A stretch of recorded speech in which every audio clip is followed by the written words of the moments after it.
해외 구매 대행 거의 하시는 것 같던데. 구매 대행 하시는 분? 저도 구매 대행을 한 3년 전에 많이 했었어요. 한 달에 매출이 보통 2억에서 한 3억 정도, 많이 나올 때는 한 5억 정도 이렇게 나왔는데, 그때 너무 잘 돼가지고 중국에다가 그 창고를 아예 이렇게 차렸어요. 구매 대행을 하나씩 하는 게 아니라 100개, 200개씩 계속 해가지고 국내로 계속 보냈거든요. 물건을 살 때 이게 하나씩 사는 게 아니라 보통 뭐 10개, 뭐 20개씩 이렇게 사잖아요. 하다 보니까 이제 쿠팡에서 매출이 대부분 나오더라고요. 근데 그 당시 때는 상품을 올린 다음에 물건을 좀 팔다 보면 중국 애들이 이제 매칭을 해가지고 도저히 제가 팔 수 없는 가격에 걔네들이 매칭을 해서 팔더라고요. 근데 제품이 똑같은 게 아니야.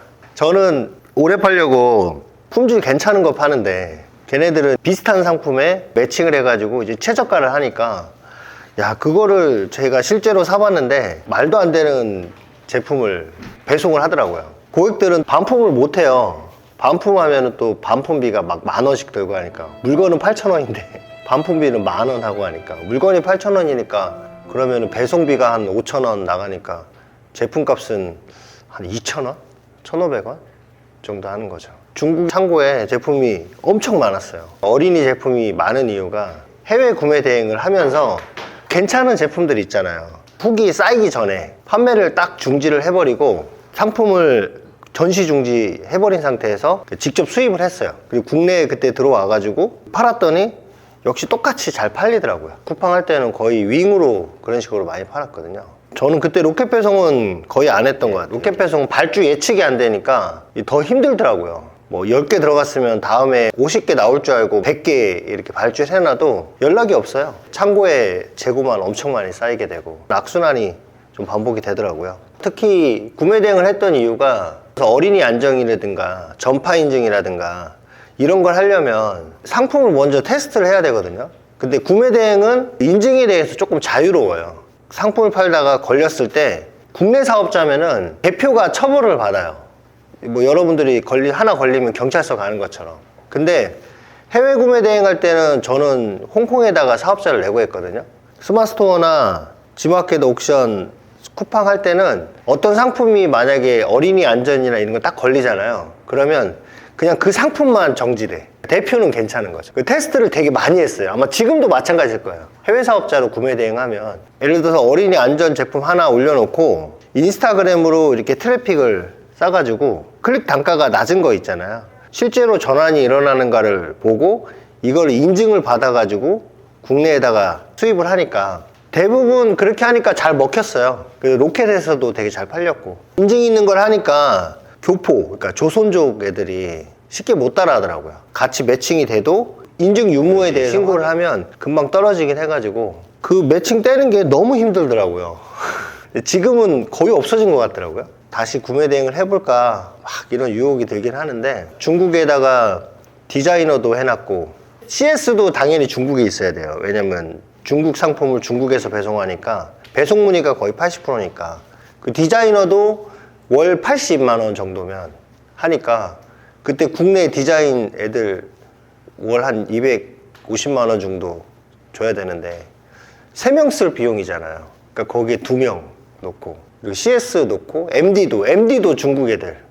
우리가 의류를 막 그때 알리바바 할 때 사람들이 엄청 싼 걸 파는 거예요. 막 제품이 싸니까 막 엄청 나갔는데 한국 사람들은 왜 이런 거 있는지 모르겠다고 천조가리 돼 있는 거. MD들이 뭐 하냐면은 우리가 상품을 딱 고르면 이 상품 괜찮네, 그런 거는 국내에서 들어왔을 때도 또 잘 먹히더라고요. 나중에 중다리닷컴 말고 동신무역이라고 한번 소개를 해드릴게요. 중국의 직원들을 상주해가지고 상품 소싱을 대신 해주거든요.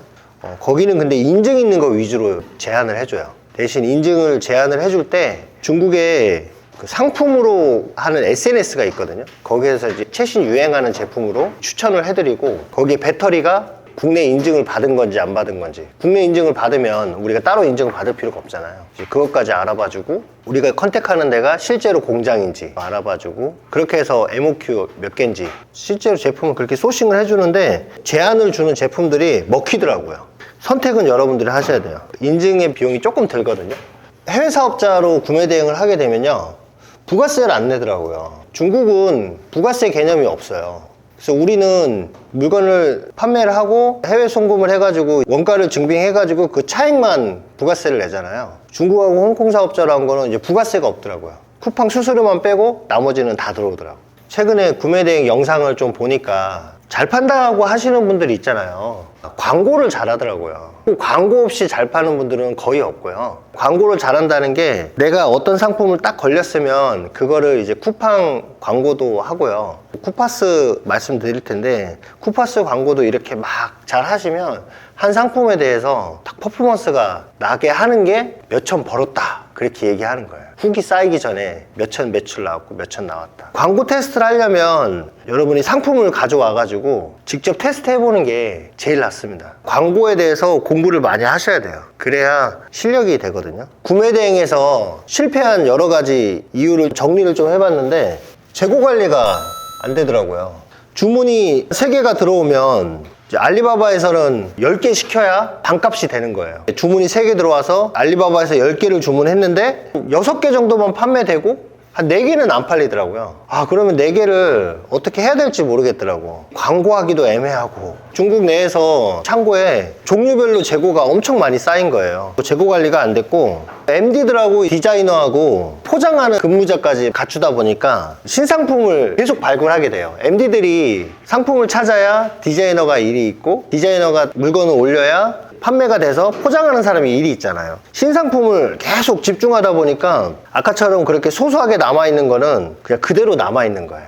늘 새로운 상품만 취급을 하게 되고 그러니까 일은 일대로 많은데 소소하게 남는 제품들이 되게 많은 거예요. 다량으로 나가는 제품만 집중을 하게 되더라고요. 소소하게 나가는 거? 또 그것도 재고로 남게 되고 재고라는 게 대표가 봤을 때는 돈이지만 직원들이 봤을 때는 자기 게 아니다 보니까 소홀하게 되더라고요. 상품만 올려놓는 게 답이 맞나? 칭찬을 해줄 때 재고 처분해서 잘했다 이렇게 칭찬을 안 하고 어떤 신상품 하나 발견해가지고 뭔가 빵 터지면 그거 가지고 잘했다라고 하니까 직원들이 그 재고를 신경을 안 쓰더라고요. 계속 그렇게 악순환이 반복됐어요. 악성 재고들을 이제 처리도 못했죠.